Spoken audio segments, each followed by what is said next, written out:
Bismillahirrahmanirrahim. Assalamualaikum warahmatullahi wabarakatuh. Alhamdulillahi rabbil alamin.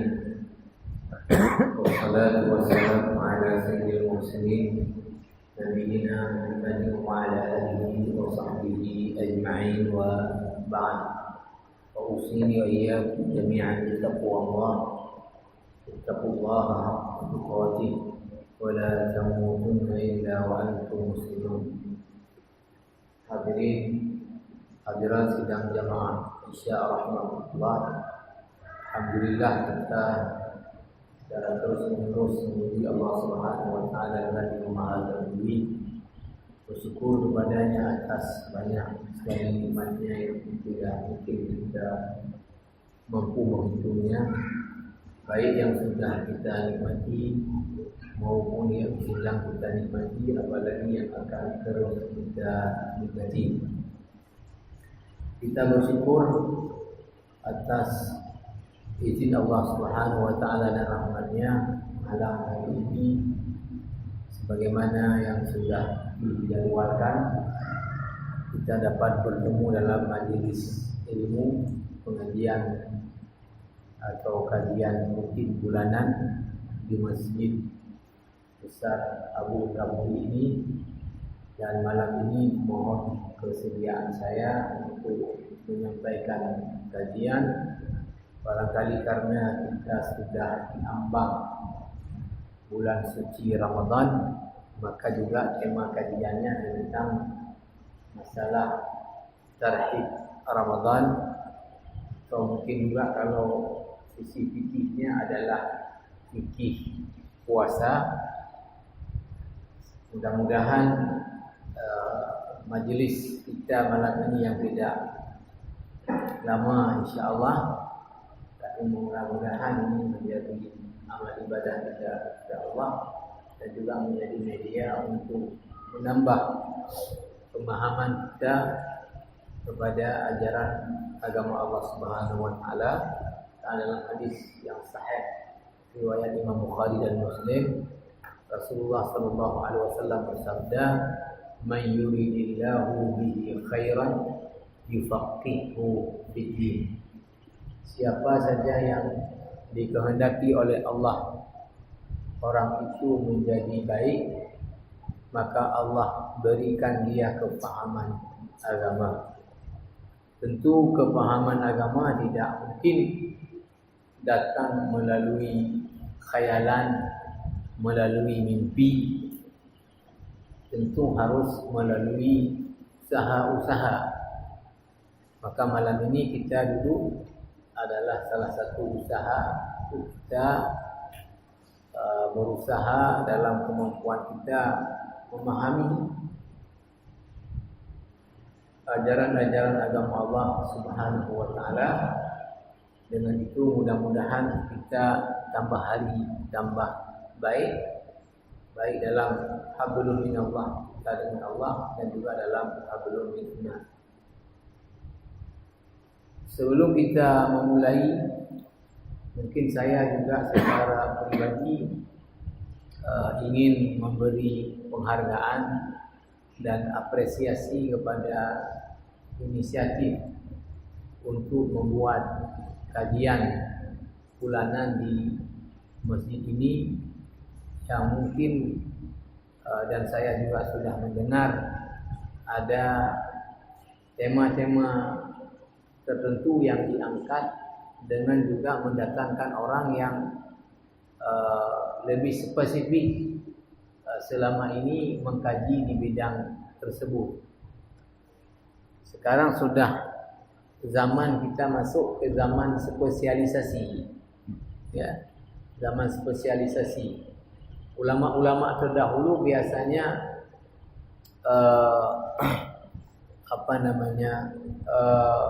kalau kita baca riwayat hidup mereka, maka mereka itu seperti Imam Jalaluddin As-Sayuti yang mengklaim dirinya menguasai sejumlah ilmu dalam kajian Islam, dan beliau ahli di bidang-bidang tersebut.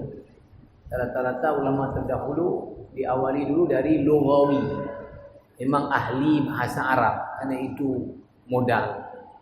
Kemudian masuk kepada mungkin usuli, ahli juga di usul fikih. Kemudian muhaddis, ahli di bidang ilmu hadis. Kemudian faqih, ahli di bidang fikih. Kemudian mufassir, ahli di bidang tafsir. Kemudian mu'arrikh, ahli di bidang sejarah. Sehingga satu orang itu menguasai berbagai ilmu. Tapi sekarang ini ya sebagaimana dalam ilmu-ilmu lainnya juga, seperti di kedokteran sudah macam-macam spesialis dan subspesialis. Mungkin kecenderungan juga di kajian-kajian agama sekarang ini masuk ke wilayah spesialisasi. Bahkan mungkin nanti ketika masuk misalnya di kajian fikih, kalau sekarang karena kajian fikih itu dibagi-bagi kepada ada fikih ibadah, nanti ada fikih al-ahwal al-syakhsiyah, artinya hukum keluarga atau hukum perdata. Nanti ada fikihnya siasah, fikih tentang politik, pemerintahan dalam Islam. Ada fikihnya adalah fikih jinayat, tentang hukum pidana. Mungkin ini sekarang orang sudah mengambil bahagian-bahagian tertentu. Kemudian ada fikih muamalah, yaitu terkait dengan masalah jual beli, masalah ekonomi Islam dan sebagainya. Insyaallah ya pengajian-pengajian seperti ini dengan memilih nanti tema tertentu dan juga mencari orang yang selama ini memfokuskan dirinya untuk kajian tertentu tadi, ya mudah-mudahan ini tentu bisa memperluas pemahaman para jamaah sekalian. Mungkin malam ini tentang tarhib Ramadan, tentu mungkin kalau kita bahas fikih puasa ya banyak, kemudian juga sebahagian besarnya adalah sudah kita ketahui selama ini, karena ini ibadah yang paling tidak setahun sekali ya kita kerjakan, maka mungkin juga sudah sebahagian besarnya dipahami oleh para jamaah sekalian. Maka untuk itu mungkin saya memberi pengantar saja dulu, untuk kemudian kita buka ruang tanya jawab, ya kita fokuskan kalau mungkin ada tentang fikih puasa. Kalau mungkin juga ke yang lain ya silahkan, kalau itu sudah saya baca saya akan jawab, kalau belum tentu saya akan katakan belum tahu, dan kita pending, kita cari jawabannya, karena agama ini tidak bisa menurut kita, mesti menurut dalilnya apa, dan tentu itu adalah harus berdasarkan kepada bacaan kita dalam kitab-kitab selama ini seperti apa. Maka untuk itu mungkin saya tidak masuk ke wilayah fikihnya dulu, karena ini nanti kita beri ruang untuk kalau ada pertanyaan terkait dengan fikih. Saya hanya ingin untuk juga mengulang ini sebetulnya ya, untuk menggugah kita semua untuk bagaimana kita ke depan ini mempergunakan peluang Allah Subhanahu wa taala, beri kita umur, beri kita sehat sehingga kita bertemu dengan bulan suci Ramadan. Saya hanya ingin bacakan kembali satu hadis dari sahabat Salman Al-Farisi radhiyallahu anhu yang tentu ada di berbagai kitab yang saya baca dalam kitab Al-Fiqh Al-Islami wa Adillatuhu. Kata Salman, khatabana Rasulullah sallallahu alaihi wasallam fi akhir yaumin min Sya'bana, bahwa Rasulullah berkhutbah atau berpidato di hadapan kami para sahabat di hari akhir di bulan Sya'ban. Berarti besoknya udah masuk Ramadan. Rasulullah berpidato di depan para sahabat di hari akhir bulan Sya'ban, besoknya masuk Ramadan. Qala, Rasulullah mengatakan, ya ayyuhan nas, qad adhallakum syahrun 'azimun mubarakun. Wahai sekalian manusia, artinya para sahabat utama yang ada di hadapannya, telah datang kepada kalian bulan yang agung yang penuh dengan keberkahan. Kemudian Rasulullah mulai sebut sebahagian daripada keagungan bulan tersebut dan juga keberkahannya. Rasulullah mengatakan, syahrun fihi lailatun khairun min alfi syahr. Bulan di mana di dalam bulan itu ada satu malam yang di malam itu amal ibadahnya, ini para ulama memahami ya pada ayat juga Al-Qadar, bahwa yang dimaksud dengan malam itu khairun min alfi syahr, lebih baik daripada 1000 bulan. Itu maknanya bahwa kualitas pahala ibadah di malam itu adalah lebih baik daripada ibadah di luar malam itu dalam jumlah lebih daripada 1000 bulan. Saya membaca juga dalam kitab Al-Mu'tamad fil Fiqh Syafi'i ini komentar Al-Imam An-Nawawi rahimahullah terkait dengan masalah penafsiran surat Al-Qadar. Inna anzalnahu fi lailatul qadar. Sesungguhnya kami telah turunkan Al-Quran pada malam Lailatul Qadar. Turun Quran pada malam Lailatul Qadar, yang dimaksud ayat ini adalah turun Al-Quran dari Lauhil Mahfuz ke langit dunia, yang itu sekaligus lengkap. Karena Quran dalam hadis-hadis yang sahih dalam kajian ulumul Quran, salah satunya yang saya baca dalam kitab Mabahis fi Ulumil Quran karya Khalil Manna Al-Qattan, bahwa Quran itu ada 2 kali proses turunnya. Sekali dari Lauhil Mahfuz ke langit dunia, Sama'id dunia, itu dia lengkap sekaligus. Baru kemudian dari langit dunia turun ke dunia ini yang secara berangsur-angsur selama lebih kurang 23 tahun dalam hitungan tahun Arab. Karena Nabi 10 tahun di Madinah, 13 tahun periode Mekah. Maka yang dimaksud dengan kami telah turunkan Al-Quran pada malam Lailatul Qadar, turun Quran yang sekaligus. Dan ini juga bisa dilihat kata para ulama dari penggunaan bahasa. Kalau anzala yunzilu itu artinya sekaligus dia, inzal.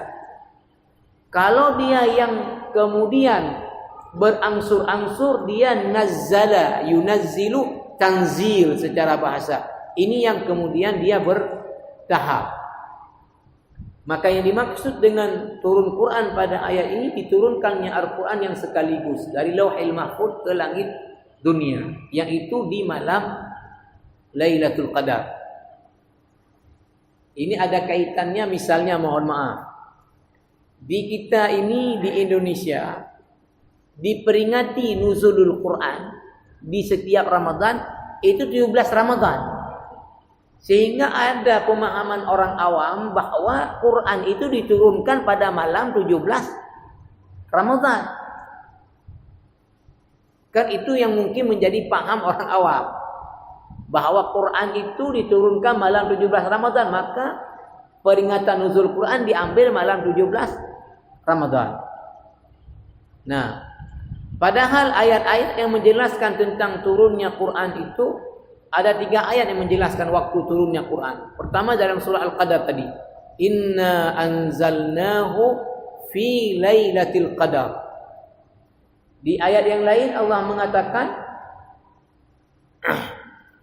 tentang waktu turunnya Quran, syahrul ramadhan alladzi unzila fihil Quran. Itu malah penjelasannya bulan, tapi dekat waktu dia. Syahrul ramadhan alladzi unzila fihil Quran. Bulan Ramadan, bulan yang diturunkan padanya Al-Quran. Di ayat yang lain, inna anzalnahu fi lailatin mubarakah. 3 ayat ini menjelaskan waktu turunnya Quran. Sesungguhnya kami turunkan Al-Quran itu pada malam yang penuh dengan keberkahan. Para ulama mengatakan tentu ketiga ayat ini tidak paradok, tidak saling bentrok. Karena malam yang penuh dengan keberkahan adalah malam Lailatul Qadar. Malam Lailatul Qadar adanya di bulan Ramadan. Nah, kemudian tadi yang kita sebut, tidak ada sebetulnya hubungan antara malam 17 Ramadan diperingati turunnya Quran dengan turunnya Quran waktu Nabi di Gua Hira, dan dengan turunnya juga Quran yang sekaligus tadi.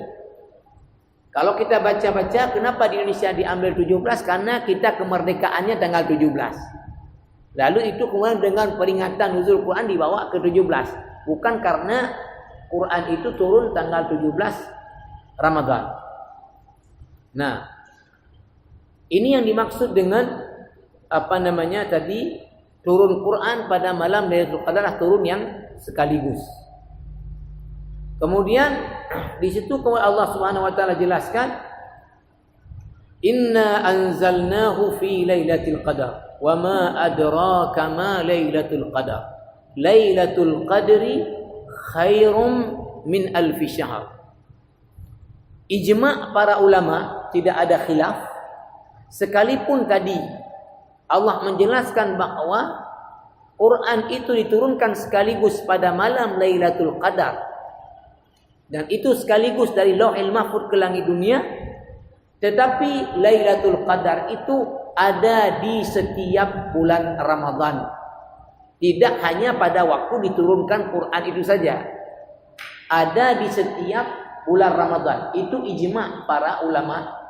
Tidak ada khilaf, kata Imam Nawawi dalam kitab ini, tentu juga mungkin yang lain-lain, bahwa setiap bulan Ramadan ada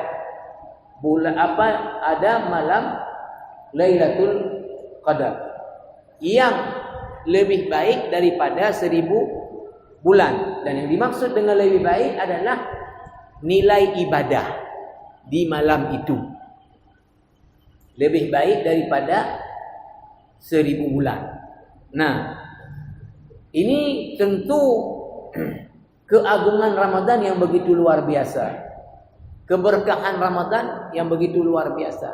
Ada di Ramadan satu malam yang kualitas ibadah di malam itu bobotnya lebih baik daripada kita beribadah lebih daripada 1000 bulan.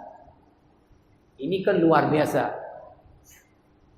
Para ulama mengatakan bahwa apa rahasia Allah menyembunyikan kapan Lailatul Qadar? Sekalipun ada hadis-hadis Nabi yang sahih riwayat Imam Bukhari, ya, carilah Lailatul Qadar itu di 10 akhir dan di malam-malam ganjil. Iltamisuha fil ashr awakhir fi kulli witr. Tetapi Kapan persisnya tiap Ramadan Lailatul Qadar itu tidak ada yang tahu. Kenapa disembunyikan oleh Allah? Agar supaya kita bersungguh-sungguh untuk kemudian kita beribadah selama Ramadan, sehingga setiap malam kita sungguh-sungguh ibadah, pasti ada malamnya itu yang kena dengan Lailatul Qadar. Nah, ini jamaah rahimakumullah. Kemudian lanjut, apalagi keberkahan yang disebutkan oleh Rasulullah di sini dan keagungannya, syahrun ja'alallahu siyamahu faridah. Bulan di mana Allah jadikan siang harinya itu puasa wajib. Dalam Islam, puasa yang wajib secara waktu, karena waktu hanya di Ramadan saja. Tidak ada puasa yang wajib karena waktu dalam Islam ini kecuali karena datang bulan Ramadan. Lain enggak ada. Ada puasa wajib lain, misalnya nazar, karena orang bernazar akhirnya menjadi wajib. Ada puasa lain lagi namanya kafarat, karena orang melakukan pelanggaran, maka kemudian kena dia denda, kewajiban atasnya berpuasa. Tapi yang secara waktu wajib puasa itu hanya di bulan Ramadan, tidak ada di bulan lain. Ini keberkahan dan keagungannya, seperti tidak ada di luar Ramadan malam Lailatul Qadar. Yang berikutnya adalah wa qiyama lailihi tatawwu'a, dan salat malamnya ya di bulan Ramadan itu adalah ibadah sunat. Ibadah sunat tatawwu'. Para ulama mengatakan ya, betul di luar Ramadan ada solat malam, yaitu solat tahajud. Bahkan ada hadis mengatakan ya, solat sunat yang afdal bagi kita adalah solatul lail, solat tahajud. Nah, tetapi semua para ulama mengatakan solat tahajud yang di luar daripada Ramadan itu sunatnya atau tidak, minimal bahasanya tidak disunatkan berjamaah. Kalau mazhab Syafi'i ketika membagi solat-solat sunat dibagi kepada kelompok yang disunatkan berjamaah, yang tidak disunatkan berjamaah. Maka solat malam di luar bulan Ramadan adalah solat sunat yang tidak disunatkan berjamaah. Walaupun mazhab Syafi'i mengatakan kalaupun dibuat berjamaah masih boleh, tapi tidak disunatkan berjamaah. Nah, solat malam yang disunatkan berjamaah dan sunnahnya muakkadah adalah solat malam di bulan Ramadan, yaitu kemudian diberi nama dengan tarawih. Kalau secara hadis juga disebut dengan adalah qiyam Ramadan. Dalam fikih kemudian diberi nama dengan solat tarawih. Ini juga hanya ada solat malam disunatkan berjamaah, itu hanya juga ada di bulan Ramadan. Tidak ada solat malam lain yang disunatkan berjamaah, tidak ada. Dan tentang solat di bulan Ramadan di malam hari, kalau tadi secara umum solat malam, wa minal laili fatahajjat bihi nafilatan lak asa an yab'atsaka rabbuka maqaman mahmuda. Nah, kalau ini langsung Rasulullah sebutkan dalam hadis Sahih Bukhari dan Muslim, man qama ramadhana imanan wa ihtisaba. Ini adalah qama ramadhana apa? Bangun di malam, salat malam di bulan Ramadan. Karena dasar iman dan mengharap balasan pahala, ghufira lahu ma taqaddama min dzambi. Menjadi keampunan bagi dosanya yang telah lalu. Kemudian keagungan dan keberkahan bulan ini lagi adalah man taqarraba fihi bi khaslatin minal khairi. Siapa saja yang di bulan Ramadan buat satu amal sunnat, ibadah sunnat, kana kaman adda faridatan fima siwahu, maka bobot nilainya seperti membuat amal wajib di luar bulan Ramadan. Bagaimana dengan yang buat amal wajib di bulan Ramadan? Wa man adda faridatan fihi kana kaman adda 70 faridatan fi ma siwahu. Siapa yang buat amal fardu di bulan Ramadan sama dengan membuat amal fardu 70 kali di luar daripada bulan Ramadan. Masih ada lanjutan hadis ini, tapi saya mungkin padai, tidak saya baca lagi. Dan banyak juga hadis-hadis lain yang menjelaskan tentang keagungan dan keberkahan bulan Ramadan. Maka dari itu saya mengajak diri saya dan kita semua untuk kemudian pertama bersyukur atas kesempatan kita bertemu dengan Ramadan, bersyukur atas kondisi kita yang sehat ketika bertemu dengan Ramadan. Maka wujud daripada syukur ini, tentu bulan yang penuh dengan keagungan dan keberkahan ini tidak akan kita sia-siakan, tidak akan kita lewatkan, kecuali dengan memanfaatkan untuk meraih sebanyak-banyaknya kelebihan dan keagungan bulan ini. Menurut saya, kita perlu untuk membuat dari sekarang program-program di Ramadan yang akan datang ini. Kenapa saya selalu mengusulkan perlu buat program?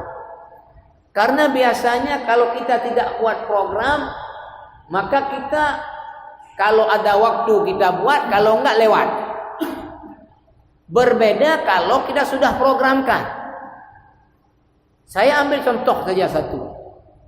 Misal kita memprogramkan minimal selama Ramadan yang akan datang ini, kita bisa mengkhatamkan Al-Quran sekali. Dengan kita membuat program seperti ini, maka kemudian kita akan baca Quran secara berurut. Dan umpama saja kita ada orang sakit, kemudian misalnya repot menjaga orang sakit atau ada apa suatu halangan, dengan kita membuat program, maka kita juga akan mencari waktu bagaimana untuk Quran itu bisa selesai. Kalau misalnya tinggal berapa hari lagi Ramadan, misalnya sudah di ujung 25 hari, kita masih sisa 10 juz, dengan kita mengatakan pada diri kita harus khatam Quran, maka kita akan kejar bagaimana yang 10 itu juga bisa rampung. Kalau sudah kita buat program dan berazam untuk kemudian mengambil program itu selama Ramadan. Nah, maka penting dari sekarang membuat program dan berazam, agar supaya jangan Ramadan ini berlalu kemudian kita nanti juga sama dengan di luar sebelum Ramadan. Waktu azan datang ke masjid, ya. Kalau ada waktu baca Quran, kalau enggak baca. Kalau ada waktu misalnya ya tarawih, kalau enggak ada ya lewat. Nah, maka menurut saya penting sekali untuk tadi memanfaatkan rahmat Allah kepada kita ini, kita buat program. Di antara program menurut saya kita berazam pertama bahwa ya kita akan solat tarawih setiap malam Ramadan. Dan sedapat mungkin berjamaah, karena ini sunat berjamaah. Karena sunat berjamaah. Sedapat mungkin. Pertama kita azam tiap malam tarawih. Jangan ada malam di Ramadan enggak tarawih. Karena ini dicari di luar Ramadan enggak ada lagi. Dan sedapat mungkin berjamaah. Tapi kalau kita ada keuzuran tidak dapat berjamaah, karena misalnya pas waktu jamaah di masjid, kita ada orang sakit yang harus kita bawa ke rumah sakit, lewat jamaahnya di masjid, maka kita nanti akan sholat sendiri. Yang tarawih itu kita buat tiap malam. Sedapat mungkin berjamaah, enggak dapat jamaah, kita azam tetap buat sendiri. Karena tadi disunatkan berjamaah, tetapi juga bisa melakukannya sendiri-sendiri. Sebagaimana yang dilakukan oleh para sahabat di zaman Rasulullah. Setelah Rasulullah keluar, beliau solat jamaah, kemudian malam besok ditunggu sudah ramai sampai subuh, enggak keluar lagi Rasulullah. Ketika keluar subuh ditanya kenapa beliau tidak keluar, takut kemudian ini jadi wajib bagi kalian. Kemudian jadilah tarawih itu dikerjakan sendiri-sendiri sampai di zaman Umar bin Khattab, baru dibuat kemudian berjamaah dan turun-temurun kemudian dikerjakan secara berjamaah. Ini yang satu. Program kita tiap malam kita azam tarawih. Usahakan berjamaah. Enggak dapat jamaah sendiri pun kita buat. Kalau ada keuzuran. Ini satu. Kedua, minimal kita selama Ramadan tadi saya sebut khatam Quran sekali. Serendah-rendahnya. Kalau lebih dari sekali tentu lebih afdal. Ada beberapa alasan untuk ini. Yang pertama adalah bahwa membaca Al-Quran di luar Ramadan, sebagaimana dalam hadis Sahih Bukhari dan Muslim, kata Rasulullah, "Man qara'a harfan min kitabillah falahul hasanatu wal hasanatu bi 'ashri amsalha, la aqulu alif lam min harf, bal alif harf, lam harf, mim harf." Siapa yang baca satu huruf daripada Al-Quran ini di luar Ramadan, bagi dia satu kebaikan yang dilipat 10. Alif lam mim kata Rasulullah tidak dianggap satu huruf, tapi alif satu huruf, lam satu huruf, mim satu huruf. Kita baca ini saja sudah 30 kebaikan. Ini di luar Ramadan. Bagaimana kalau dibawa ke Ramadan yang tadi bulan dilipat gandakan pahala ibadah-ibadah sunat? Alasan lain bahwa tadi Quran diturunkan di bulan Ramadan, sehingga bulan ini juga diberi nama dengan Syahrul Quran, bulannya Al-Quran. Yang ketiga, malaikat Jibril setiap Ramadan itu mendatangi Nabi untuk supaya Nabi baca Quran dari awal sampai akhir, dimurajaah oleh Jibril. Yang berikutnya tentu paling penting adalah sebagai seorang muslim yang Al-Quran adalah pedoman hidup kita, yang kita sangat mengharapkan syafaatnya sejak dalam kuburan, yang kita akan dipertanyakan oleh malaikat dalam pemahaman Ahlussunnah wal Jamaah. Ketika kita masuk kubur akan ditanyakan, ma imamuka. Maka tentu kalau di dunia menjawab itu pakai EQ, di akhirat jawabnya pakai amal. Bagaimana seorang muslim dalam 1 tahun kita tidak ada mengkhatam Quran sekali? Terlalu dhaif. Saya yakin banyak kita di luar Ramadan mungkin enggak ada khatam Quran. Ini mumpung bulan Al-Quran yang pahalanya dilipat-lipat, maka mari kita azam kita khatam Quran minimal sekali selama Ramadan. Ini yang program paling minimal. Tentu yang berikutnya juga adalah apa? Ya, ini mengikut kepada kadar tentu kemampuan masing-masing orang. Apa? Di bulan Ramadan diperbanyak, dan anjuran Rasulullah adalah untuk apa? Kita bersedekah. Bersedekah di bulan Ramadan.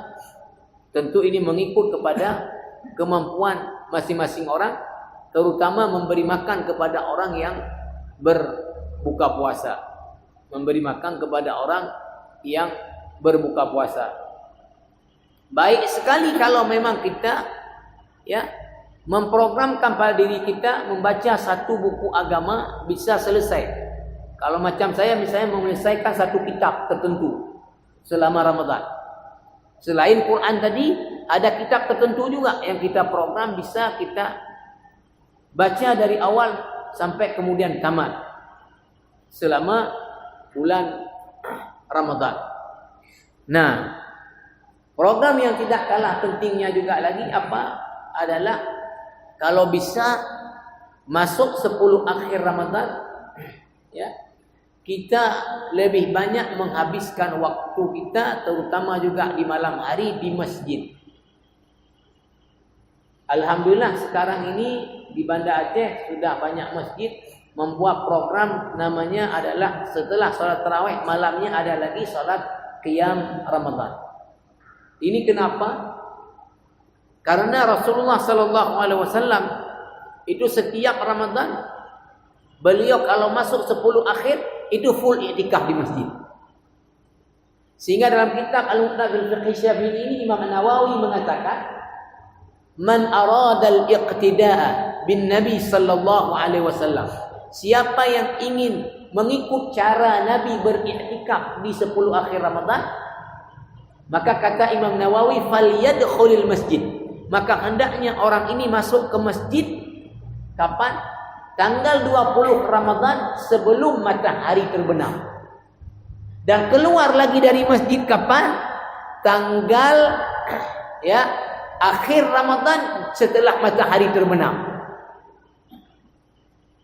Kalau mau ikut cara Rasulullah, kata Imam Nawawi dalam kitab Al-Muqtadil Fiqh Syafi'i ini, dalam i'tikaf di 10 akhir, masuklah ke dalam masjid. Ya mungkin kalau kita ini kan juga ada masalahnya dengan kita mencari nafkah dan sebagainya. Ya. Tapi kata Imam Nawawi, masuklah ke masjid pada tanggal 20 Ramadan sebelum matahari terbenam, sudah ada di masjid kita. Jadi pas masuk 21 kita sudah di masjid. Kapan keluarnya? Malam hari raya. Dengan begini berarti total kita selama 10 akhir ada di i'tikaf. Beginilah cara Rasulullah melakukannya di 10 akhir. Dan Rasulullah juga dalam hadis yang sahih riwayat Imam Bukhari dari Aisyah radhiyallahu anha, Rasulullah setiap masuk 10 akhir dari Ramadan, beliau sungguh-sungguh dalam beribadah, tidak sama dengan di luar dari 10 akhir Ramadan. Apa yang beliau buat di malam 10 akhir Ramadan adalah qama lailahu. Semalam suntuk itu beliau ibadah.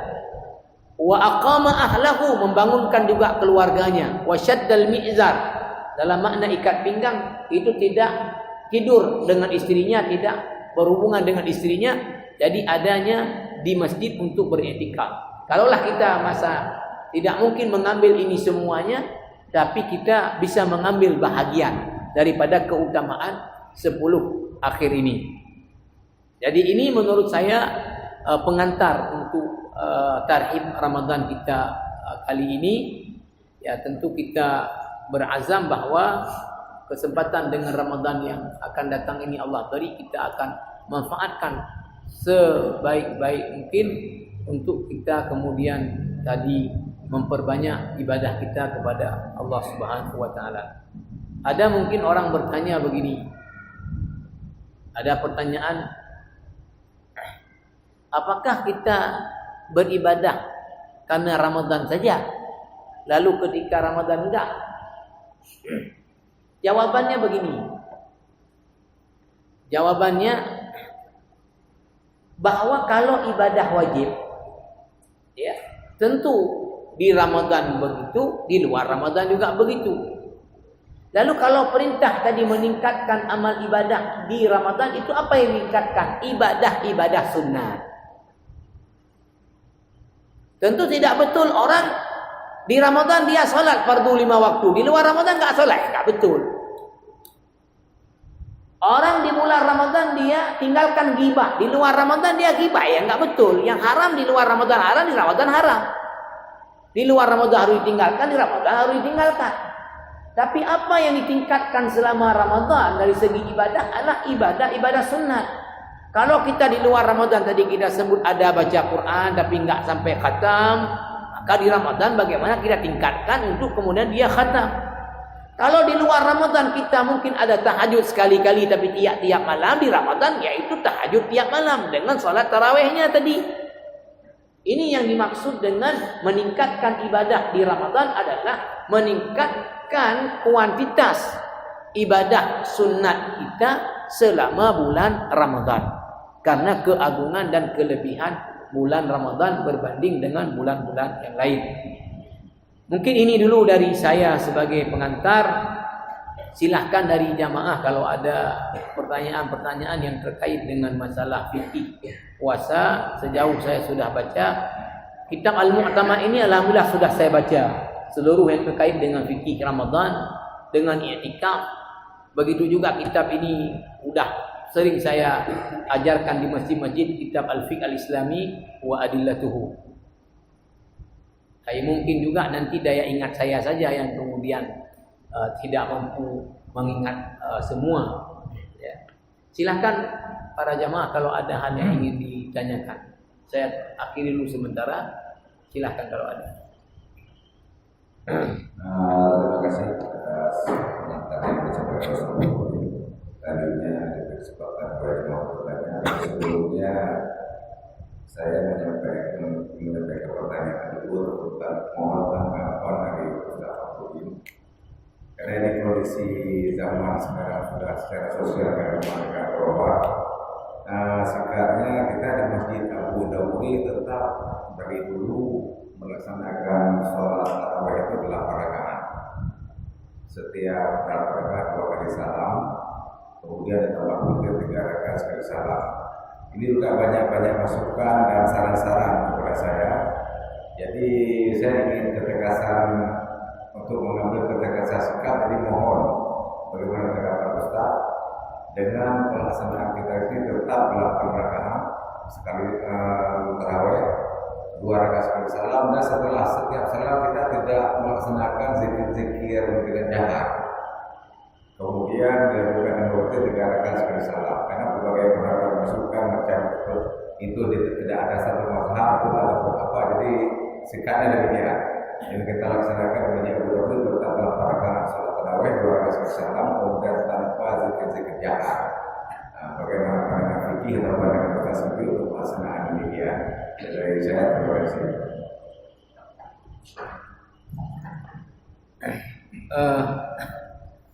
Saya beri pandangan berdasarkan kepada bacaan. Pertama, ya, dalam masalah rakaat salat tarawih. Pertama, tidak ada keterangan lain yang Rasulullah keluar berjamaah ke masjid itu 8 rakaat, 11 dengan witir. Tidak ada keterangan lain. Oh, bahwa misalnya Rasulullah sholat di rumah, sahabat sholat di rumah berapa, itu yang nggak tahu orang. Kan ada yang mengatakan yang sholat sendiri 20, yang keluar ya. Tapi kan juga tidak ada keterangan yang mengatakan bahwa yang sholat di rumah itu adalah sekian. Keterangan untuk itu juga tidak ada. Bahwa berapa orang sholat di rumah, ya nggak tahu namanya sholat tahajud di malam hari. Bisa berapa saja. Tapi yang Rasulullah keluar ke masjid untuk berjamaah tarawihnya, itu nggak ada keterangan lain kecuali 8 rakaat. Nah, kemudian malam besoknya sudah ramai jamaah menunggu Rasulullah, nggak keluar Rasulullah. Baru keluar kapan? Sholat subuh. Ketika ditanya kenapa beliau nggak keluar, sahabat udah lama nunggu dan boleh ramai orang, Rasulullah mengatakan takut itu menjadi wajib bagi mereka. Setelah itu kemudian tidak ada lagi tarawih berjamaah.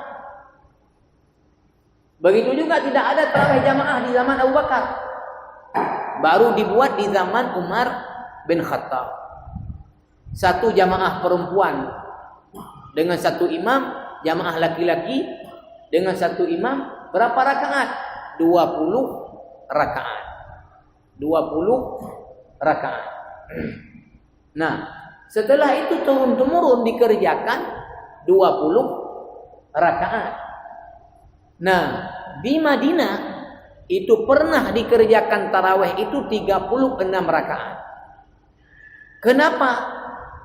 Karena mereka ingin menyamai pahala orang-orang yang sholat tarawih di Masjidil Haram.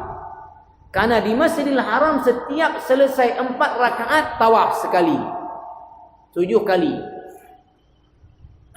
Selesai 4 lagi tawaf. Selesai 4 lagi tawaf. Di Madinah enggak ada tempat tawaf. Maka mereka bagaimana supaya juga tadi pahala seperti orang yang ada kesempatan tawaf, mereka tambah rakaatnya menjadi 36 rakaat. Walaupun misalnya ya, dalam mazhab Syafi'i, Imam Syafi'i mengomentari dan kemudian diperkuat oleh Imam An-Nawawi dan kita Al-Mutawabil Fiqh Syafi'i ini, bahwa apa yang dibuat oleh orang-orang Madinah ini tidak boleh jadi contoh bagi yang lain membuat juga begitu. Tapi kan ini pendapat yang tidak punya dalil yang langsung mengatakan tidak boleh seperti itu. Berdalil kenapa? Karena orang Madinah ada kekhususan. Ada kekhususan. Nah, betul ada hadis-hadis yang menjelaskan tentang kelebihan negeri Madinah dan penduduk Madinah. Tapi tidak menjelaskan tentang bahwa mereka itu dilebihkan dengan solat itunya. Nah, oke. Maka sebetulnya setelah ditarjih dalam kitab Al-Fiqh Al-Islami wa Adillatuhu ini, dari dalil-dalil yang ada, maka kemudian pendapat setelah ditarjih artinya apa? Dicari dalil yang kuat di antara dalil yang ada dan pendapat-pendapat yang ada. Berikut dalilnya, bahwa sebetulnya untuk salat tarawih ini tidak ditemukan keterangan yang kemudian menentukan secara ceklek berapa rakaat. Ini adalah salat malam di bulan Ramadan. Itu. Nah, walaupun kemudian misalnya ya, misalnya mazhab-mazhab yang 4 mengatakan salat tarawih itu adalah 20 rakaat. Berdasarkan semuanya dalilnya kepada tadi praktek Umar bin Khattab.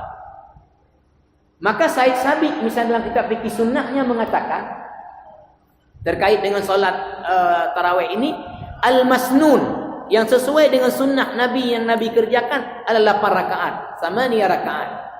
Tetapi yang mustahab, yang sunnatnya memang karena itu bulan ibadah adalah 20. Kalau saya mohon maaf juga, ini udah analisis saya. Tentu analisis saya sangat lemah. Ya, dan kalau sudah saya bilang menurut saya enggak usah diikuti. Kalau menurut saya Rasulullah yang beliau contohkan 8. Kemudian di zaman Umar dibuat 20. Pertama yang tentu di antara ini jangan diadu. Jangan kita mengadu. Mana lebih kuat Nabi dengan Umar? Jangan diadu. Karena apa? Karena Nabi mengatakan alaikum bisunnati wa sunnatil khulafa'ir rasyidin min ba'di. Ikut sunnahku dan sunnah khulafa' ar-rasyidin setelah aku, wa'adhu 'alayya bin nawajid. Gigitlah, pegang teguh dengannya dengan kuat. Nah, maka ya, kalau yang kita tangkap bahwa apa? Rasulullah buatnya 8 rakaat. Ini contoh apa, bahwa tarawih ini ya minimal ya 8 rakaat. Di zaman Umar dibuat 20. Ya, artinya ini malam apa namanya? Ibadah, menghidupkan malam dengan salat, maka apa namanya? Baiknya kalau kemudian rakaatnya diambil di 20. Tetapi yang lebih menarik lagi apa, jamaah rahimakumullah? Kalau kita ikuti keterangan hadis, ya, ada juga kemarin disampaikan oleh yang mendirikan Indonesia Murajaah, Kiai Deden Mahyarudin. Dia juara 1 tahfidz dan tafsir bahasa Arab internasional di Maroko. Minggu yang lalu di Masjid Oman dia kasih tausiah. Dia pendiri Murajaah Indonesia Bermurajaah. Katanya apa?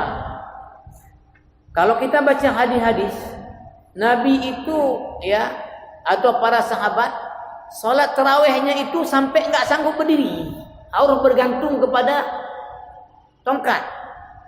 Karena setelah tarawih itu mereka harus buru-buru untuk makan sahur, takut enggak cukup lagi waktu. Nah, maka kata kemarin Kiai Deden Mahyarudin apa? Ya. Sekarang orang kita ini lebih fokus pada mengejarnya jumlah rakaat, bukan masalah panjangnya berdiri. Padahal yang disunatkan itu panjang berdiri. Malah kalau Deden Mahyarudi itu mengatakan, kenapa di zaman Umar tarawihnya 20? Karena kenyataannya kalau membaca panjang rakaatnya cuma 8, itu berat berdirinya. Misal satu malam 1 juz, 8 rakaat ambilnya, itu pegal. Tapi kalau satu malam 1 juz rakaatnya 20, itu lebih nyaman. Sama contoh dulu kami Pak Jul ada ikut, sebelum ada di tempat lain, Qiyamul Lail di 10 akhir di Masjid Brawi. Satu malam 3 juz. Karena 10 malam khatam. Itu untuk 2 rakaat kita hitung, itu lebih kurang 45 menit. Pokoknya setiap habis 2 rakaat duduk dulu, urut dulu ini. Saya enggak pernah yang lengkap 3 juz. Kalau enggak 4 rakaat paling kuat 6 saya. Atas tu enggak ada lagi saya ikut. Di Malaysia, Masjid Seri Petaling, tempat markasnya jamaah tabligh di Malaysia. Ya. Itu ada 3 tempat solat di sana. Satu tempat di tengah yang orang ramai. Kemudian ada 2 sayap dia kiri kanan.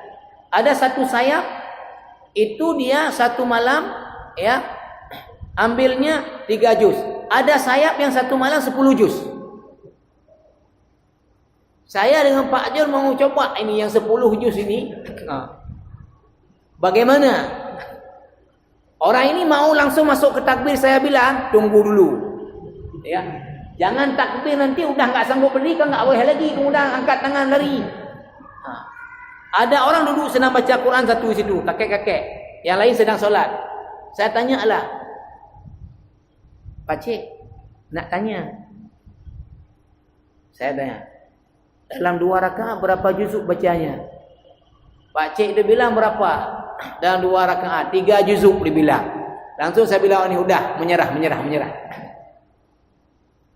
Nah, artinya apa tadi disebutkan bahwa di kita kadang-kadang ya karena memang membaca di fikihnya, lalu yang dikejar apa? Jumlah rakaatnya.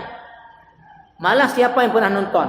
Di Jawa ada video solat tarawih 20 rakaat dalam 7 menit. Dan itu tetap dipertahankan dan dengan bangga kiai itu Gus apa mengatakan ini sudah turun-temurun.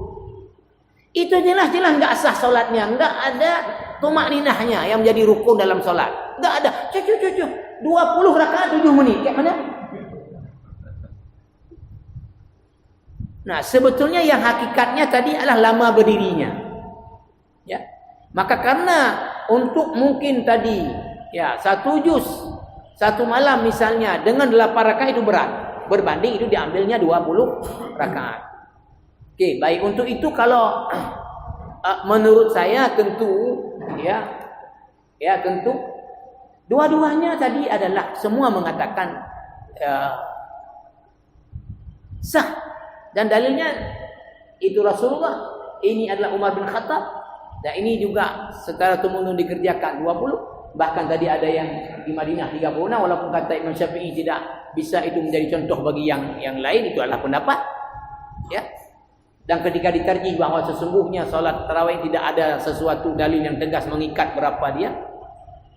Nah, kalau menurut saya misal saja ya masjid ini sebagaimana yang sudah adalah tadi 8 rakaat. Tapi ada orang yang kemudian mau melanjutkan untuk 20, silahkan. Tapi tentu tidak merubah yang sistem 8 ini misalnya. Setelah orang witir 8, misalnya orang ini pun yang mau lanjut silahkan. Karena ini tidak masalah. Ya, yang mau misalnya malamnya supaya dipakai lebih ini lagi, ya silahkan. Nah, mungkin pertanyaan tadi lebih kepada lagi masalah bagaimana membaca zikir-zikir di antara itu dengan jahar. Nah, pertama boleh dibaca di mana-mana dalam kitab mazhab Syafi'i. Ya. dalam kitab Al-Mu'tamad bil Fiqh Syafi'i. Kalau disebut dengan Al-Mu'tamad, itu artinya pendapat yang kuat yang dipegang dalam mazhab Syafi'i. Pendapat di luar dari pendapat ini kalaupun ada itu lemah. Karena di internal ulama mazhab Syafi'i sendiri terjadi beda-beda pendapat. Sehingga membuat imam yang awal pertama melakukan ini adalah Imam Al-Mawardi, ulama besar dalam mazhab Syafi'i abad keempat Hijriah, yang menulis kitabnya adalah Al-Hawi Al-Kabir. Tapi kemudian datang generasi berikutnya yang mentahqiq mazhab Syafi'i adalah Imam An-Nawawi rahimahullah. Sehingga yang paling tinggi tahqiq dalam mazhab Syafi'i itu tetap Imam Nawawi yang paling tinggi. Kalau beradu pendapat antara Imam Ar-Rafi'i dengan Nawawi, tetap Nawawi yang dikedepankan dalam mazhab Syafi'i.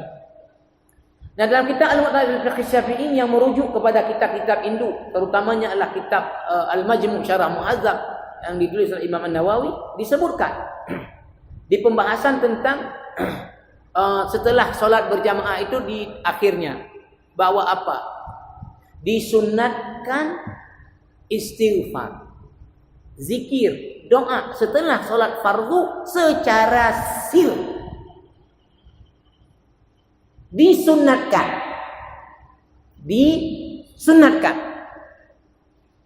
Bisa dibaca mana-mana kitab mazhab Syafi'i yang lain juga. Makna disunatkan apa? Secara definisi hukum taklifi, sunat itu kalau dibuat dapat pahala, kalau ditinggalkan tidak berdosa.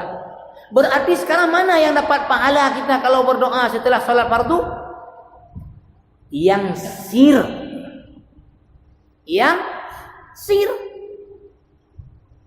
Istighfarnya sir, zikirnya sir, doanya sir. Itu yang disunatkan. Memang ditulis dalam kitab mazhab Syafi'i, wa yajuzu jahran, boleh. Boleh dengan sunnah itu jauh kali tingkatannya. Cuman saya yang heran, maka ini saya mengatakan selalu bahwa dari mana orang kita kemudian ya sampai menempatkan tadi zikir dengan jahar ini adalah sesuatu yang kelasnya kewajib naiknya. Sehingga masjid yang setelah solat enggak ada zikir yang jahar, itu kemudian direbut. Dalam mazhab Syafi'i sendiri adalah sir. Mazhab Syafi'i di tempat yang lain, di kitab yang lain mengatakan bahwa apa?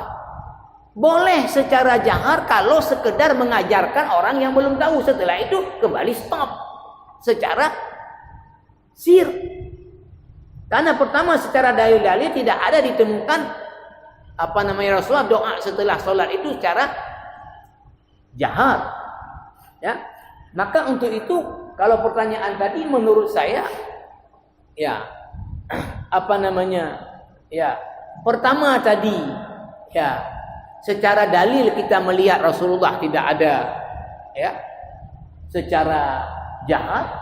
Yang kedua, bahkan mazhab Syafi'i mengusulkan untuk supaya sunatnya sir ya. Sunatnya sir. Nah, maka menurut saya tetap ya kita di posisi sir. Dan itu mohon maaf aqrab ilal khusyuk, lebih khusyuk ya. Mohon maaf saya kadang-kadang kalau melihat ya, saya jadi keprihatinan ya ketika kemudian kadang-kadang agama ini sebetulnya substansinya adalah pada implementasi. Agama ini untuk diterapkan. Mohon maaf, Quran itu yang paling inti dari Quran itu adalah mengamalkan isi Quran. Bukan kemudian untuk diperlombakan paling bagus suaranya, tapi isinya enggak diamalkan. Sekarang mohon maaf misalnya juga kita katakan. Nah, agama ini kadang-kadang sudah dibuat menjadi ya, menjadi sesuatu yang kemudian tidak lagi pada tataran implementasinya yang penting, tapi yang kemudian yang nampaknya.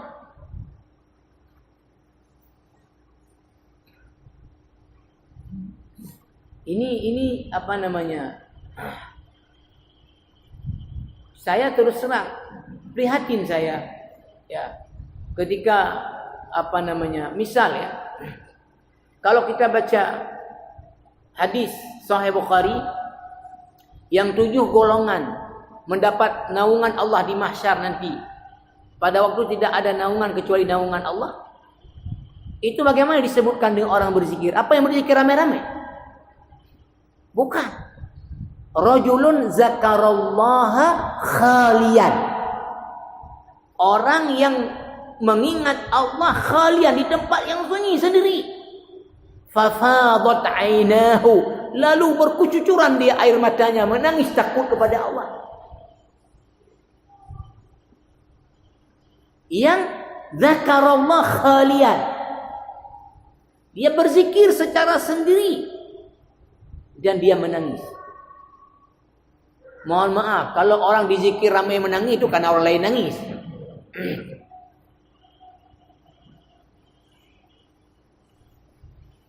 Saya tidak bermaksud untuk kemudian menginikan punya orang.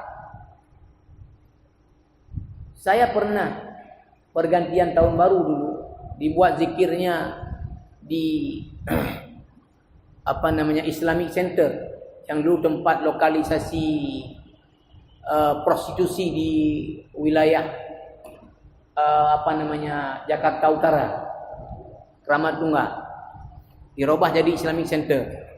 Ya, habis tsunami kita, ya, saya membawa adiknya Ansari, ya, ke Jakarta untuk membaca puisi di situ. Nah, di situ ada zikir Arifin Ilham. Karena saya sebagai orang yang memang membawa orang dari Aceh, maka duduknya Pak di depan. Saya lihat persis tu yang di samping saya. Orang diatur, di sini satu, sana satu. Tim-tim mereka, inilah yang menangis duluan. Untuk membuat suasana kemudian menangis. Kemudian salah satunya samping saya.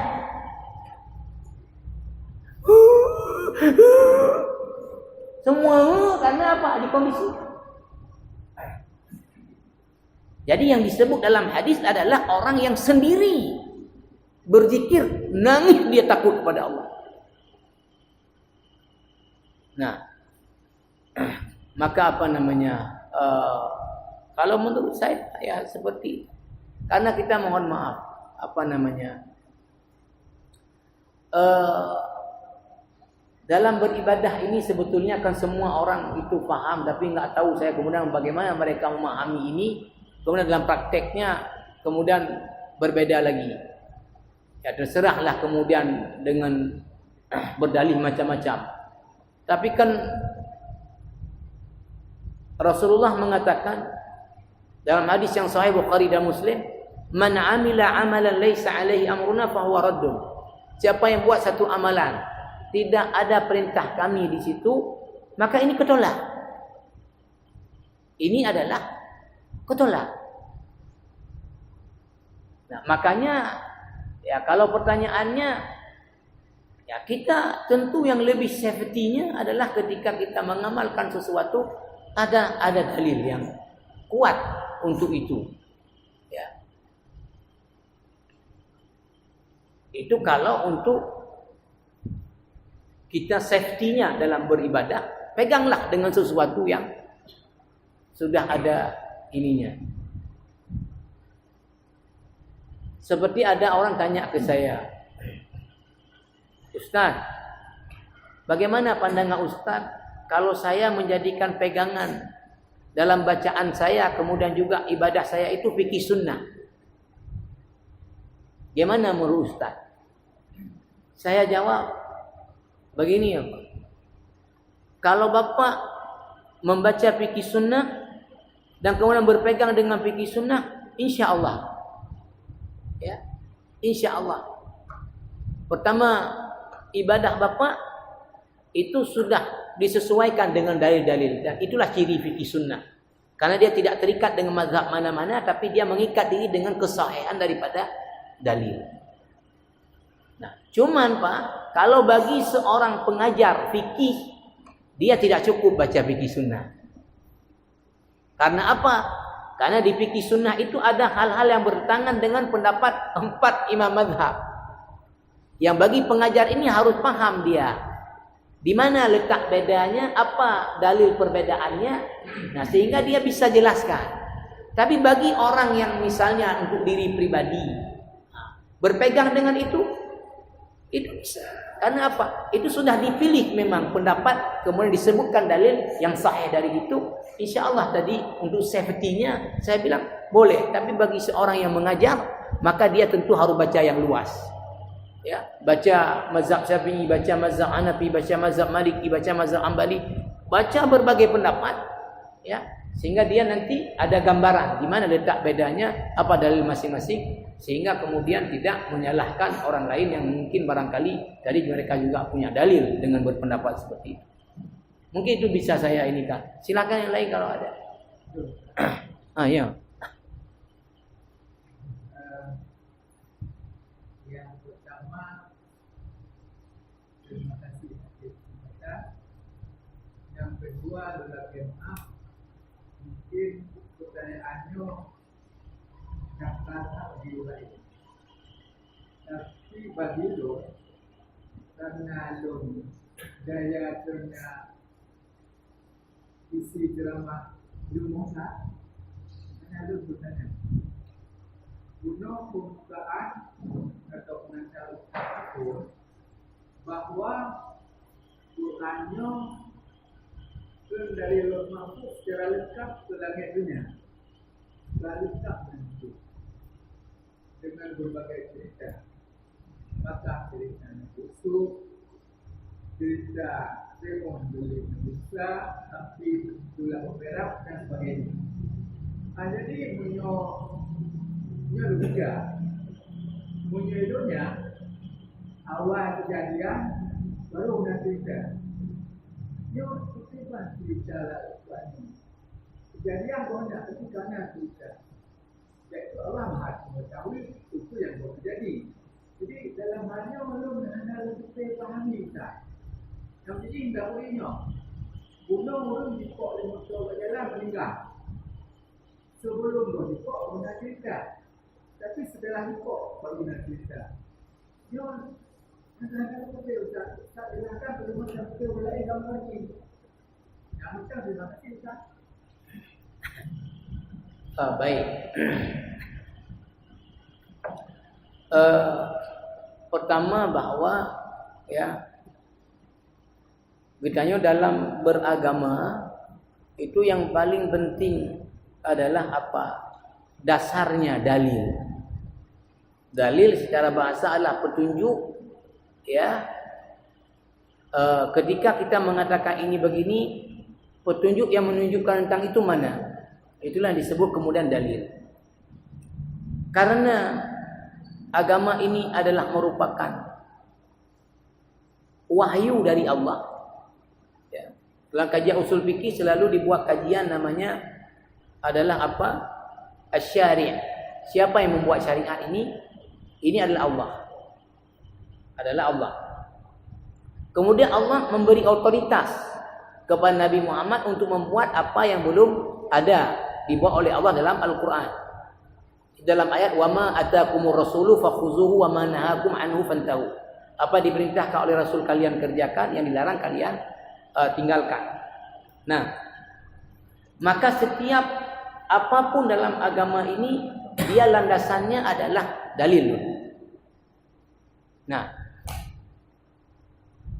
ketika ada dalil, ya, lalu kemudian, ya, kita mengkaji tidak dapat apa hikmah di balik itu yang Allah letakkan, maka kita tetap mengamalkan itu dengan keimanan kita bahwa itu hak daripada Allah. Itu. Karena apa? Karena tingkat jangkauan akal manusia ini adalah terbatas dia.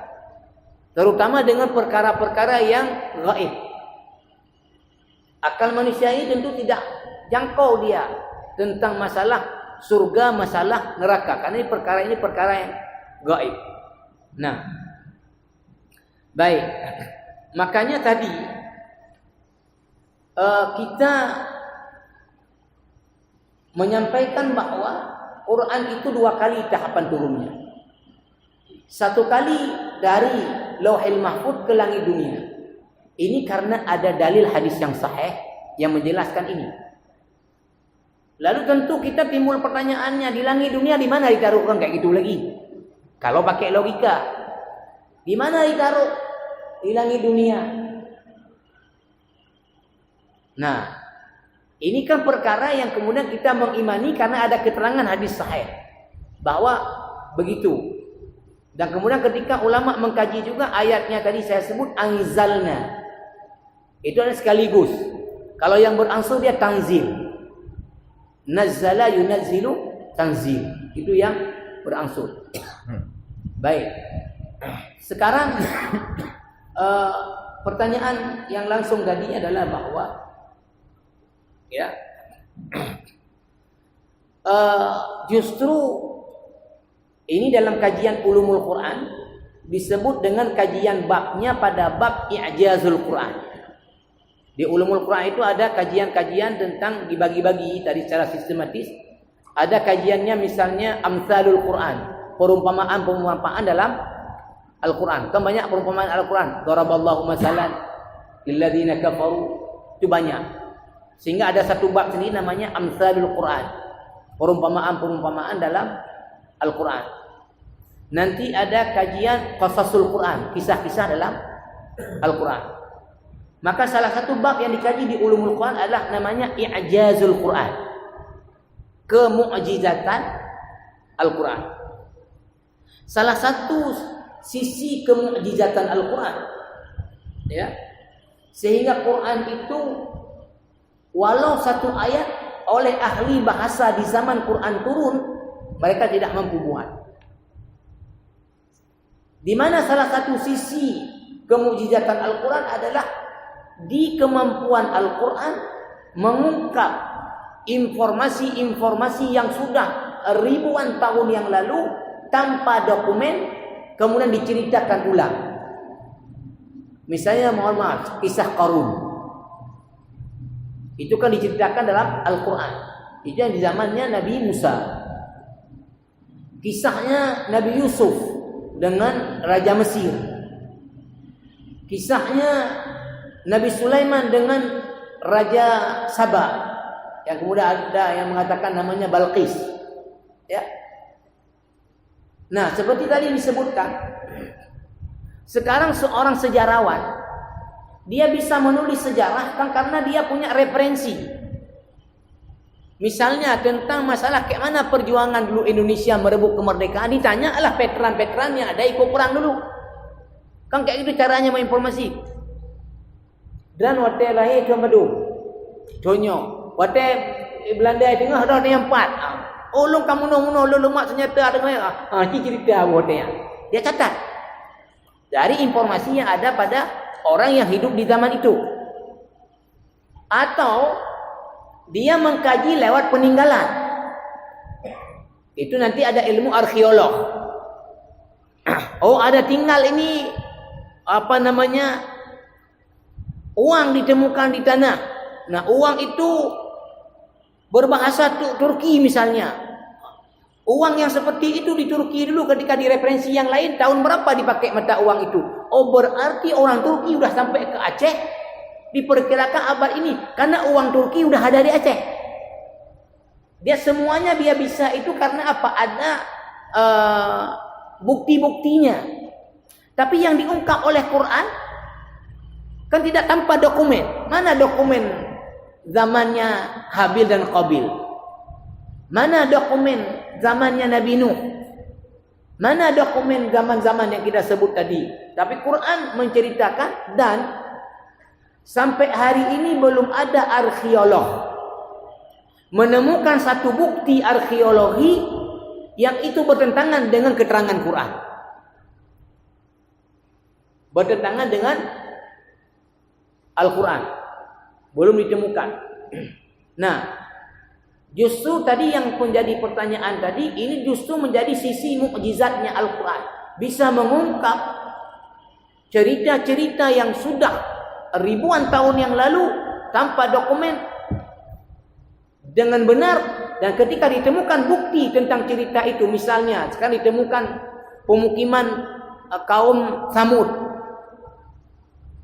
maka ada pemukiman mereka ditemukan sekarang, bekas tempat pemukiman kaum Samud, ya, umatnya Nabi Saleh. Nah, salah satu juga kemukjizatan Al-Quran adalah apa? Menjelaskan tentang teori-teori ilmiah yang zaman turun Quran itu orang belum sampai ilmunya ke situ. Orang belum sampai ilmunya ke situ. Maka sekarang ini belum pernah ditemukan oleh orang barat, orang manapun, ada satu penemuan ilmiah kemudian bertentangan dengan teori Al-Quran. Misalnya proses penciptaan manusia dalam ilmu embriologi. Keadaan Al-Quran menceritakan proses nutfah, summa ja'alna mudghah, nutfah, kemudian itu semua kasawna idhama lahma.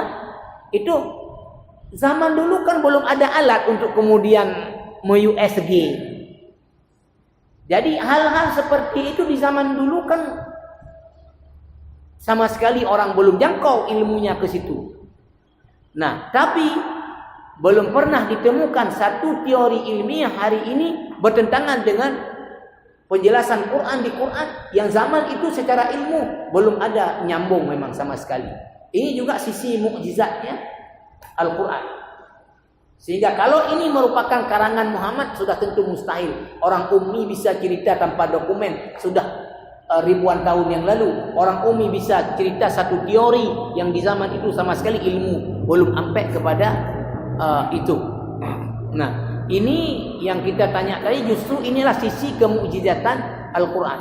Nah, cuman tentu saya sebut tadi kita mesti menerima ya itu sebagai keimanan kita karena itu adalah hak, walaupun secara IQ kita itu tidak sampai untuk menalar dan menangkap itu. Ya. Itu seperti itu saya bisa beri.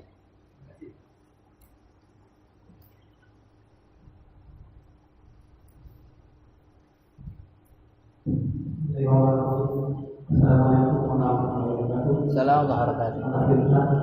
Masih berkaitan dengan percayaan kebenaran maupun dengan turunnya Al-Quran berdasarkan berdasarkan yang orang paham pada malam berapa turunnya Al-Quran.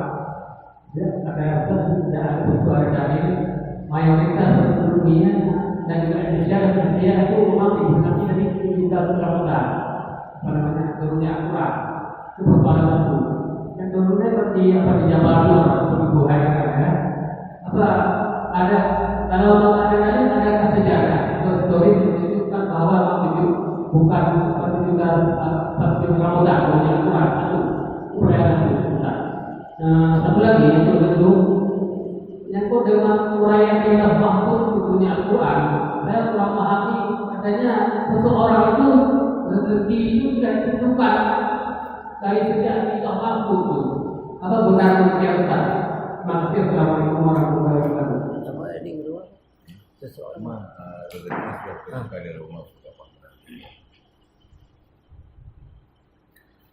pertama ya tadi terkait dengan peringatan nuzul Quran di 17 Ramadan. Itu sejauh yang saya baca ya pertama tadi saya sebut 3 ayat yang menjelaskan tentang waktu turun Quran. 3-tiganya tidak menjelaskan tanggalnya yang konkret, tapi menjelaskan bulannya Ramadan, malamnya Lailatul Qadar, malamnya penuh berkah. Tentu malam penuh berkah adalah malam Lailatul Qadar dan ada di bulan Ramadan. Dan itu yang turunnya yang sekaligus. Nah, kemudian ketika kita misalnya cek bahwa turun Quran 5 ayat pertama dari surat Al-Alaq, Iqra bismi rabbikal ladzi khalaq, khalaqal insana min 'alaq, Iqra wa rabbukal akram alladzi 'allama bil qalam, 'allamal insana ma lam ya'lam. Ya. Ini juga bukan di bulan Ramadan. Ini bukan di bulan Ramadan. Jadi tidak ada keterangan yang sejauh saya baca dan yakin saya tidak ada. Ya. Saya punya kitab Al-Burhan fi Ulumil Quran yang paling besar, kitab tentang ulumul Al-Burhan. Az-Zarkashi pengarangnya Rata-rata yang lain rujuk ke situ. Ini induk buku Ulumul Quran, kitabnya lah Al-Burhan fi Ulumul Quran. Di bawahnya karya Imam As-Sayuti. Saya juga punya Al-Itqan fi Ulumul Quran. Yang lain baru kemudian kecil-kecil di bawahnya.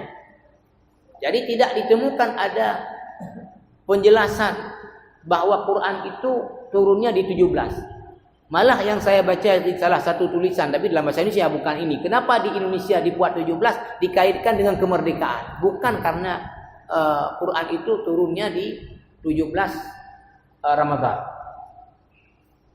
Nah, itu yang sejauh saya baca saya tidak temukan sama sekali ada keterangan bahwa Quran itu turun di 17. Malah yang saya sudah baca, kenapa di Indonesia dibuat 17? Karena kaitannya dengan kemerdekaan kita tanggal 17.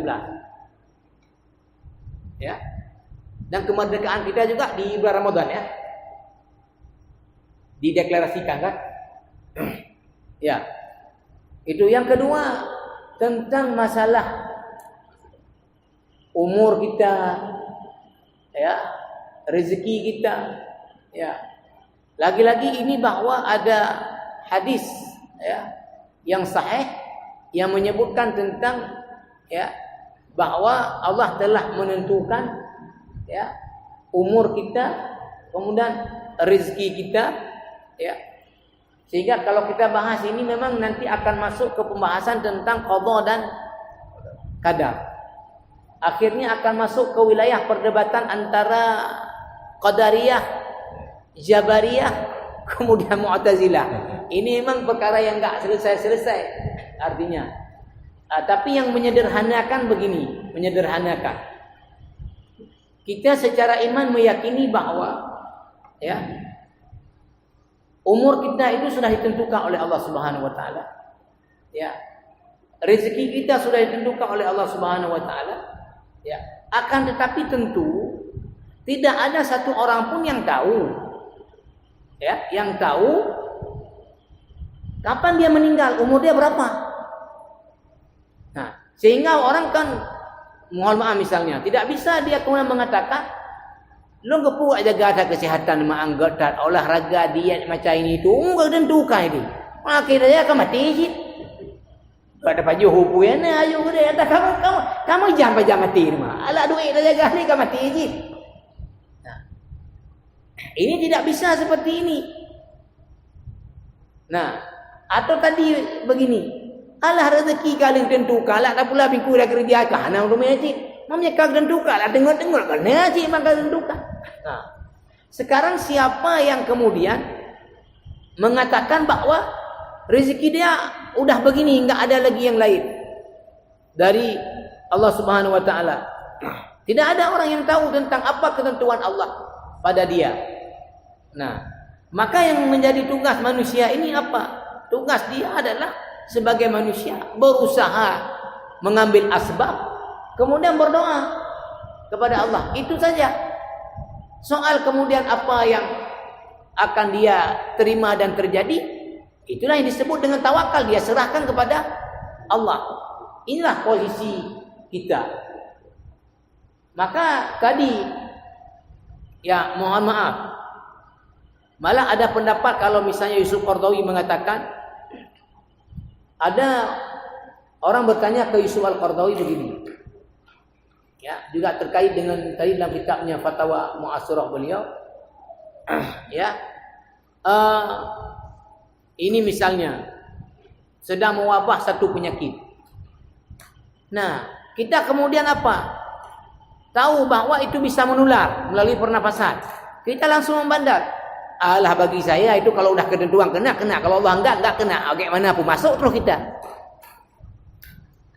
Kata Yusuf Al-Qaradawi bahwa, ya, Umar bin Khattab pernah satu hari ketika menjadi khalifah memutuskan untuk pergi ke negeri Syam, kunjungan kenegaraan dalam bahasa sekarang. Tapi di tengah jalan Umar mendengar berita bahwa di negeri Syam sedang terjadi penyakit ta'un. Lalu Umar membatalkan kunjungannya ke negeri Syam. Lalu ada sahabat yang protes ke Umar. Sahabat bukan kelas kita. Wahai Amirul Mukminin, atafirru min qadarillah. Apakah engkau lari daripada ketentuan Allah? Artinya kalau Allah menentukan kita kena penyakit taun, ya kena. Kalau Allah menentukan enggak, ya enggak, walaupun kita datang ke sana. Apa jawab Umar bin Khattab terhadap sanggahan sahabat ini? Nafirru min qadarillah ila qadarillah. Kita lari dari satu ketentuan Allah kepada ketentuan Allah yang lainnya. Maksudnya apa? Ini yang dimaksud dengan juga adalah qadar, artinya menentukan kadar. Bahawa kalau penyakitnya adalah darah manis, maka ketentuan Allah mengkonsumsi ini akan tambah sakit. Kalau mengkonsumsi ini akan mengurangi sakit. Ini namanya ketentuan Allah. Jadi Allah pada daun ini meletakkan ketentuan ini, pada buah ini meletakkan ketentuan ini, pada ini meletakkan ini, namanya adalah ini. Maka kata Umar tadi, kita lari dari ketentuan Allah kepada ketentuan Allah. Apa ketentuan Allah? Bahawa penyakit yang ini menularnya dengan cara ini. Maka bagaimana jangan menular? Kita buat ketentuan Allah yang berikutnya. Apa? Menutup itu. Karena ketentuan Allah biar enggak menular dengan cara begini. Maka kita lakukanlah cara seperti itu. Itu kata Umar bin Khattab ketika ada sahabat yang protes. Kenapa enggak kita pergi aja? Kalau memang ketentuan Allah kita kena taun, ya kena. Kalau ketentuan Allah enggak, walaupun kita ke sana tak enggak kena. Jawaban Umar seperti itu. Kita lari dari ketentuan Allah kepada ketentuan Allah. Nah, yang penting saya pikir tadi kita sederhanakan. Karena kalau diskusi ini memang tambah bening. Saya salah satu bab yang saya malas membaca kajian filsafat. Saya enggak mau baca kitab filsafat. Ya. Karena makin kita baca, makin pening dan salah-salah kita bertanya-tanya terus kepada Allah. Bertanya kenapa. Ya, akhirnya merusak ininya iman. Kita asal ada dalil sudah imani. Itu lebih sederhana. Maka tadi saya katakan bagi kita adalah ya, apa yang sudah ada dalil yang sahih, kita kemudian imani. Tugas manusia apa? Usaha, ambil asbab. Kalau sakit ini, maka obatnya ini, minum obat itu. Oh, kenyataannya enggak sembuh, mati. Sudah ketentuan Allah memang. Kita kemudian di situ umur kita. Nah, jangan sampai juga tadi kemudian kita sakit, kemudian kita bilang, alah lu kau uji oleh Allah, menyemati kaina umur pun daya. Apa dia terpulik? Itu namanya termasuk orang yang putus asa, tidak melakukan asbab. Ada yang mengatakan ya, turun ayat dalam surah Al-Baqarah ayat 197 tentang masalah haji. Ya, kan di ujungnya wa tazawwadu fa inna khairaz zadi at-taqwa. Ayat ini turun kenapa? Karena ada orang-orang yang dari Yaman pergi naik haji enggak bawa bekal apa-apa. Enggak bawa bekal apa-apa. Maka turun ayat ini, bawa bekal kalau pergi haji. Tapi bekal yang paling penting dibawa juga adalah bekal takwa. Artinya bawa makanan, bawa duit kalau ya sekarang. Dia aja wajib yang tok dia tadi roda kok. Nah, Umar pernah juga melihat orang-orang dari Yaman datang tadi. Ya, lalu ditanya, "Siapa kalian?" "Nahnul mutawakkilun." Kami orang-orang yang bertawakal kepada Allah. Kata orang bukan. Yang namanya orang bertawakal itu adalah apa? Bajak sawah, pertama cari mana tanah yang subur, bajak tanam. Bukan orang yang duduk di masjid kemudian bukit kepada ilah nak jajak ulang ayat. Tawakal yang seperti itu juga tawakal yang tidak betul. Tawakal yang betul mengambil asbab, kemudian berdoa, ya, kemudian serahkan hasilnya kepada Allah. Jadi saya saya tidak suka kajian hampir enggak pernah saya baca buku filsafat. Ya. Kemudian juga debat-debat Mu'tazilah dengan Qadariyah ini tambah pening. Ya, tambah kita banyak bertanya-tanya yang kemudian mengikis iman kita. Maka saya lebih baik saya baca tafsir, saya baca hadis yang itu menambah ini. Ada lagi mungkin apa saya? Oh ya. Ya.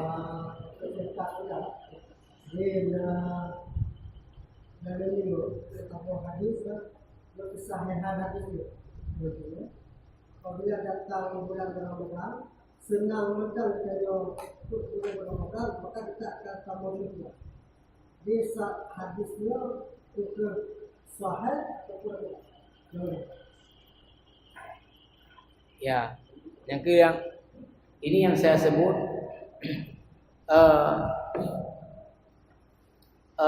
hadis orang yang senang man fariha bidukhuli Ramadan, itu sering dibawa ya. Man fariha bidukhuli Ramadana, ada yang membaca redaksinya haramallahu jasadahu alan nar. Allah mengharamkan jasadnya terhadap neraka. Nah, bagaimana kualitas ini hadis? Saya mohon maaf harus saya tanya lagi kepada ini.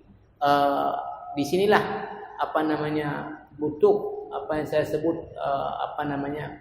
orang yang ahli di hadis. Tapi mungkin kalau seperti ini sekarang ada alat, tapi saya tidak punya.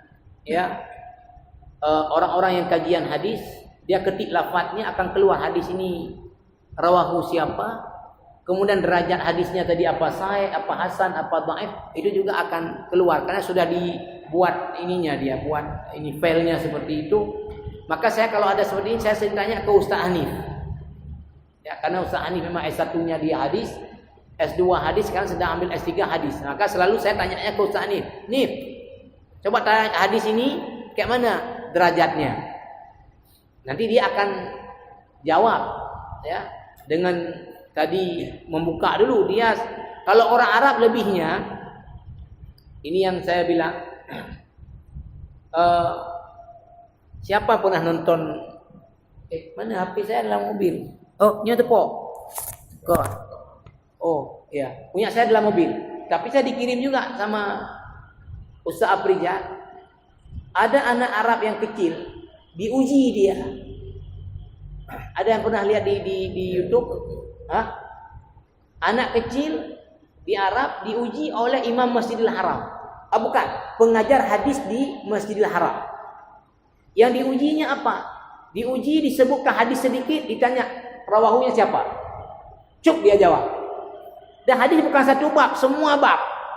Bukan bab haji aja, bukan bab solat aja, bukan bab ini, semua bab. Atau kemudian dibaca hadis sedikit, disuruh sambung sama dia. Semua dia sambung. Tanya rawahu siapa, dia sebut. Tanya derajat hadis apa, saya apa, dia semua jawab. Ini kan luar biasa. Maka kadang-kadang ya di Arab itu kalau orang misalnya disebutkan dia adalah misalnya doktor hadis, dia hadis itu dia hafal di luar kepala dengan berikut sanadnya itu. Misalnya ya dari siapa misalnya Bukhari ke gurunya siapa, gurunya lagi siapa sampai ke Ibnu Abbas. Itu semua disebut namanya mata rantainya sanad. Nah, itu memang kelebihannya. Cuma kadang-kadang mohon maaf orang kita yang memang enggak pernah ya lihat ya orang Arab ya kadang-kadang mengatakan bahwa kalau ulama kita lah yang paling hebat. Mereka kecil udah hafal Quran 30 juz ya, hadis dia hafal di luar kepala. Kita tanya apa-apa enggak buka kitab. Ya. Di Mesir, masa saya dulu di Mesir 2003, sudah almarhum sekarang, namanya Syekh Atiyah Sakar. Itu beliau ya 4 mazhab itu dalam semua persoalan enggak buka kitab. Berikut pendapat dan kemudian dalil. Enggak buka kitab. Nah, enggak buka kitab.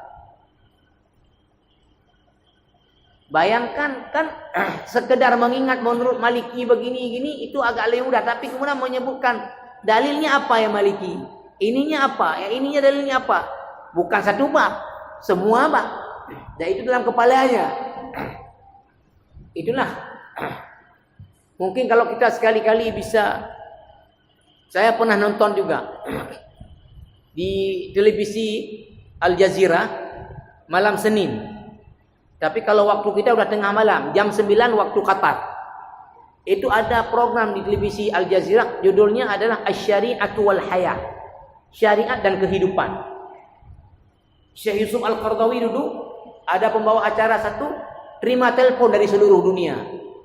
Apapun ditanya, Qardawi jawab langsung cash.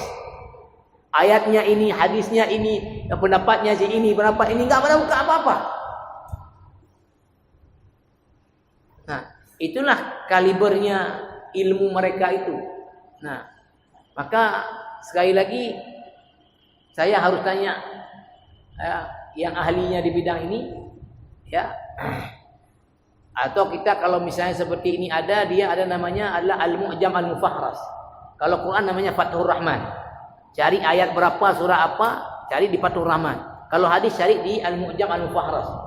Cari tadi Fariha tadi ada di kitab hadis apa. Tapi tentu itu perlu keperpustakaan. Tapi di Ustaz Hanif tadi kalau kita tanya, dia ada filenya yang saya belum punya, tinggal diketik mungkin lafadznya akan keluar itu di kitab hadis siapa, kemudian berikut kemudian derajat hadisnya. InsyaAllah nanti saya pending ini karena saya tidak tahu derajat hadis ini seperti apa, dan juga saya sudah pernah mendengar hadis ini dibawa man fariha bidukhuli ramadhana haramallahu jasadahu 'alan nar. Tapi sepertinya ini dhaif karena ini tidak jarang dibawa oleh ulama-ulama Arab. Di sini jarang, ya, karena mereka tentu kalau yang dhaif mereka tidak akan bawa. Kalau kita kadang-kadang yang palsu pun kita bawa-bawa, ya, karena nggak tahu. Ya. Saya betul-betul terkejut, tapi nggak usah saya sebut di mana tempatnya. Saya ceramah maulid, acara kabupaten, sambutanlah ketua panitia Pak Sekda. Kan ini berarti tag dia dibuat mungkin oleh dinas syariat. Apa dibuat ke Pak Sekda di situ? Di bawah hadis man azzama maulidi. Siapa yang mengagungkan hari lahirku, faqad ahabbani, telah mencintaiku. Wa man ahabbani kana ma'i fil jannah, yang mencintaiku bersamaku dalam surga. Ini kan palsu. Dibaca oleh Sekda di depan sekian ramai orang. Saya bilang ke wakil bupati yang undang saya dan ya kenal baik dengan saya, itu hadisnya palsu, saya bilang. Tolong diperbaiki. Ya nanti kita ingatkan, berarti itu dibuat oleh dinas syariat. Dinas syariat ya seharusnya masa. Nah, itulah tingkat itunya tadi, ya. Jadi mungkin demikian, nanti saya coba tanya ke ahlinya untuk kemudian dicari. Nanti saya akan sampaikan apa derajat hadis man fariha bidukhuli Ramadan ini, apa dhaif, apa hasan, apa sahih. Tapi kecenderungan saya kayaknya dhaif ini. Tapi kita tidak bisa mengatakan kalau tidak ada bukti yang konkret seperti apa. Mungkin demikian untuk malam ini. Ya, nah waktu kita InsyaAllah nanti di kesempatan yang lain, dan mudah-mudahan pengajian dengan topik-topik yang ini mungkin jamaah bisa mengusulkan kepada pengurus juga apa hajat untuk penting dibahas, yang itu mungkin terkait dengan kehidupan sehari-hari yang dibutuhkan, sehingga kita sebut tadi kita mengamalkan agama dalam kehidupan ini betul-betul ada dasarnya, tidak ikut-ikutan. Sekarang yang paling banyak mungkin orang ikut-ikutan. Mungkin kalau kita tanya kenapa imam setelah salat untuk menggiring orang berselawat, kemudian mengatakan da'wahum fiha subhanakallahumma wa tahiyyatuhum fiha salam. Ini adalah ucapan orang yang masuk surga nanti dalam Al-Quran. Kenapa ini menggiring orang berselawat? Coba tanya kepada imam yang baca itu setelah salat, dia tanya nanti setelah selesai, berapakah nekunya? Yang pasti jawaban kemungkinan besarnya lo linga gok kenanya lo kerja.